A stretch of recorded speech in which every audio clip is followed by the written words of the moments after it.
Hello students, हमारा जो last video था वो इस पोएम का हिंदी ट्रांसलेशन और डिफ़िकल्ट वर्ड्स को लेकर के था।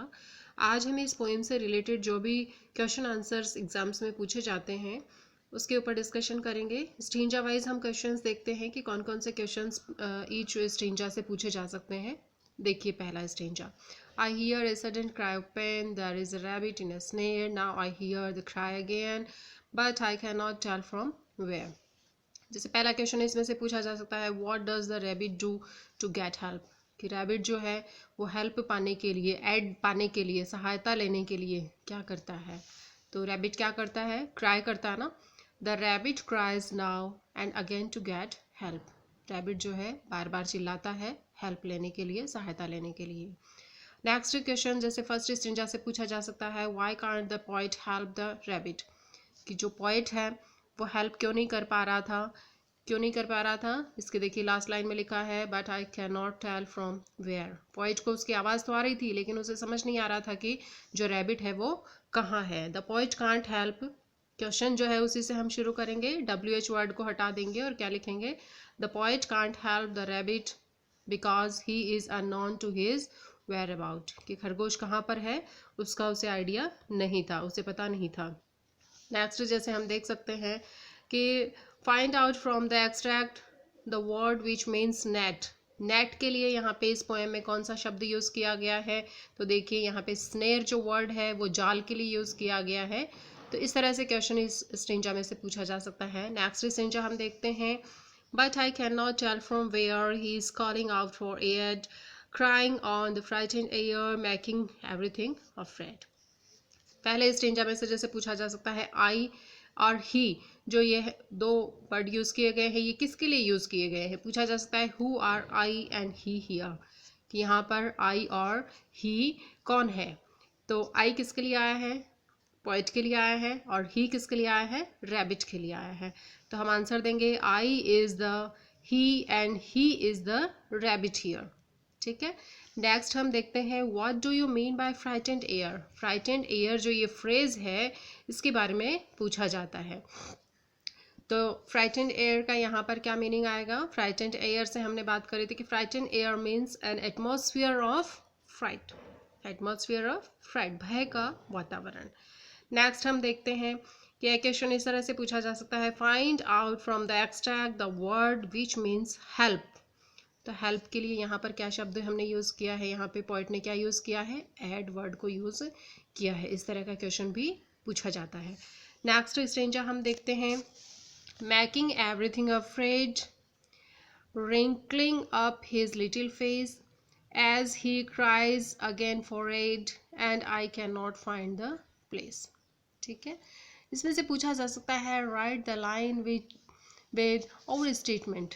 और स्टेटमेंट वाली कौन सी इसके अंदर लाइन, कौन सी चीज़ को यूज़ किया गया है, अतिशयोक्ति। और स्टेटमेंट मीन्स एग्जैजरेटेड, या अतिशयोक्ति वाली पंक्ति कौन सी है। तो अतिशयोक्ति वाली कौन सी चीज़ होगी, भी एक रेबिट है, छोटा सा प्राणी है, उसकी आवाज़ कितनी तेज़ होगी। लेकिन इसमें लिखा है कि मेकिंग एवरीथिंग अफ्रेड, हर चीज़, हर एनिमल जो है वो क्या हो गया है, डरा हुआ है, डर गया है उस आवाज़ से। तो ये वाली जो लाइन है ये ओवर स्टेटमेंट है। तो हम क्या लिखेंगे, making everything afraid is the line which is showing over statement. Next जैसे हम क्वेश्चन किया जा सकता है, explain the line wrinkling up his little face. भाई the wrinkling up his little face जो फ्रेज दिया है यहाँ पे, इसको आपको एक्सप्लेन करना है, इसको स्पष्ट करना है। तो इसमें हम क्या लिखेंगे, the line wrinkling up his little face draws the picture of the face of little rabbit twisted in pain. The rabbit feels distressed, it makes its face distraught। ठीक है। नेक्स्ट जैसे इसमें पूछा जा सकता है कि find out from the extract the word which means fearful. Fearful के लिए कौन सा शब्द यूज़ किया गया है, अफ्रेड। ठीक है। तो ये इस तरह के क्वेश्चन थर्ड स्ट्रिंजा से पूछे जा सकते हैं। नेक्स्ट लास्ट स्ट्रिंजा हम देखते हैं, उसमें से कौन से क्वेश्चंस पूछे जा सकते हैं। देखिए, and I can not find the place where his paw in the is in the snare, little one O little one I am searching everywhere. तो इसमें से पूछा जा सकता है why can't the poet find the place, भाई poet place को क्यों नहीं फाइंड आउट कर पा रहा था। ठीक है, तो इसमें हम क्या लिखेंगे, the poet can't find the place because snaring animals for breeds is universal problem। यहाँ पे क्या आएगा कि कवि उस स्थान को नहीं खोज पा रहा था क्योंकि जानवर जो है लालच के लिए जानवरों को जाल में फंसाना एक बड़ी समस्या है और लोग हर कहीं पे जाल बिछाते हैं जानवरों को पकड़ने के लिए, तो इस वजह से पोएट उस जगह को नहीं फाइंड आउट कर पा रहा था। नेक्स्ट हम देखते हैं, हमने बात की थी little one O little one, ये किसके लिए आया है फ्रेज, तो ये किसके लिए आया था, रैबिट के लिए आया था। जो पोएट है हमारा उसको इसके ऊपर बहुत सहानुभूति होती है, बहुत दया आती है और वो उसके लिए little one O little one phrase use करता है। देखिए, comment on the line little one O little one, इसके ऊपर हमें टिप्पणी करनी है, तो हम क्या कर सकते हैं, इसके ऊपर लिख सकते हैं the line little one O little one suggest that the poet considers the rabbit as the tiny child. Tiny child मतलब एक छोटा सा बच्चा, खरगोश जो एक छोटा सा प्राणी होता है उसके लिए कहा है। And it is being tortured by cruel people, और इसको टॉर्चर किसके द्वारा किया जा रहा है, ग्रेडी जो पीपल है, क्रूअल निर्दयी जो लोग हैं उनके द्वारा किया जा रहा है, उसको फंसाया जा रहा है। नेक्स्ट जैसे है find out from the extract the word which means the foot of animal such has dogs cats and rabbits etcetera.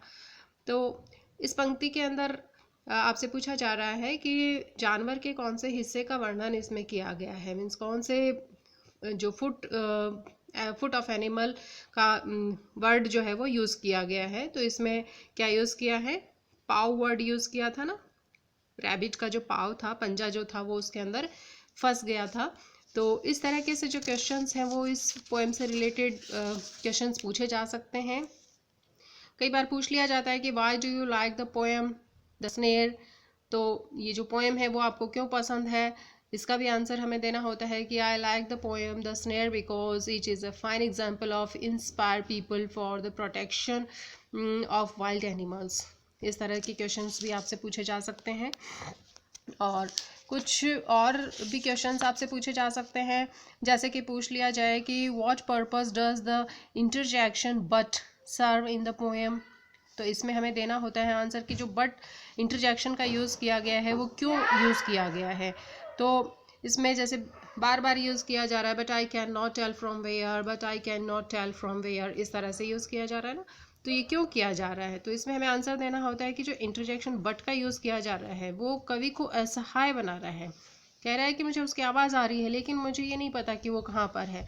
The interjection but in the poem serves the purpose of drawing readers' attention to the poet's helplessness in saving the rabbit.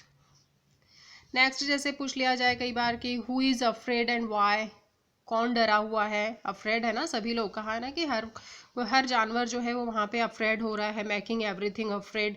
तो इसमें पूछा जा सकता है कि who is afraid and why, कौन डरा हुआ है, कौन सहमा हुआ है और क्यों डरा हुआ है। तो इसमें बात किसकी हो रही है, रैबिट इज़ अफ्रेड, रैबिट है ना अफ्रेड है, रैबिट डरा हुआ है। क्यों डरा हुआ है, क्योंकि वो क्या हो गया, ट्रैप्ड हो गया है, it is so because he is trapped in A snare.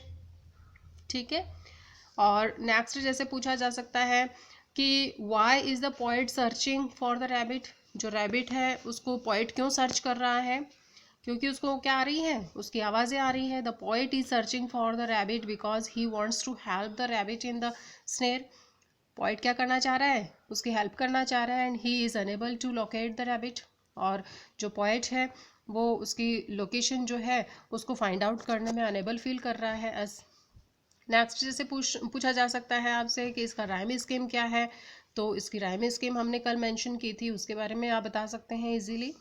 तो स्टूडेंट्स ये था हमारी पोएम द स्नेर के बारे में, सारे क्वेश्चंस वगैरह हमने डिस्कशन किया। इसके अंदर आपको कोई भी अगर प्रॉब्लम हो तो you can ask me on comment box, आप उससे मुझे व्हाट्सएप पे मैसेज करके क्वेश्चंस का आंसर डिस्कशन कर सकते हैं, या इसका कोई मीनिंग वगैरह समझने में आपको कोई प्रॉब्लम हो तो आप कमेंट बॉक्स में मुझसे पूछ सकते हैं। Thank you everyone.